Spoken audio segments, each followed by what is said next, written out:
প্রকাশিত এবছরের উচ্চ মাধ্যমিকের ফলাফল। বুধবার দুপুর 1টায় সাংবাদিক সম্মেলনের মাধ্যমে ঘোষণা করা হলো পরীক্ষার রেজাল্ট। ফল ঘোষণা করলেন উচ্চ মাধ্যমিক শিক্ষা সংসদের সভাপতি চিরঞ্জীব ভট্টাচার্য। এবছর পরীক্ষা শুরু হয়েছিল গত 16ই ফেব্রুয়ারি, শেষ হয় 29শে ফেব্রুয়ারি, অর্থাৎ পরীক্ষা শেষের 69 দিনের মাথায় ঘোষণা করা হলো ফলাফল। 60টি বিষয়ে পরীক্ষা নেওয়া হয়েছিল, যার মধ্যে 15টি ভাষায় পরীক্ষা হয়েছিল। চলতি বছরে মোট পরীক্ষার্থী নথিভুক্ত করেছিলেন 1,64,448 জন। তার মধ্যে পরীক্ষা দিয়েছে 7,55,324 জন। উত্তীর্ণ হয়েছে 6,79,784 জন।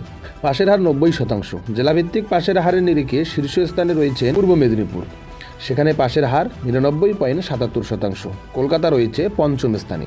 এবছর উচ্চ মাধ্যমিকে 15টি জেলা থেকে প্রথম 10-এ রয়েছেন 58 জন। 496 নাম্বার পেয়ে প্রথম হয়েছেন অভিক দাস। দ্বিতীয় স্থানে রয়েছেন সাম্যদীপ সাহা, তার প্রাপ্য নাম্বার হচ্ছে 495। তৃতীয় স্থানে রয়েছেন অভিষেক গুপ্ত, তার প্রাপ্ত নাম্বার 494। এছাড়াও প্রথম 10-এ রাজ্যের কোন স্কুলের কোন পড়ুয়া রয়েছেন তা জানার জন্য দেখে নিন সম্পূর্ণ মেধা তালিকা।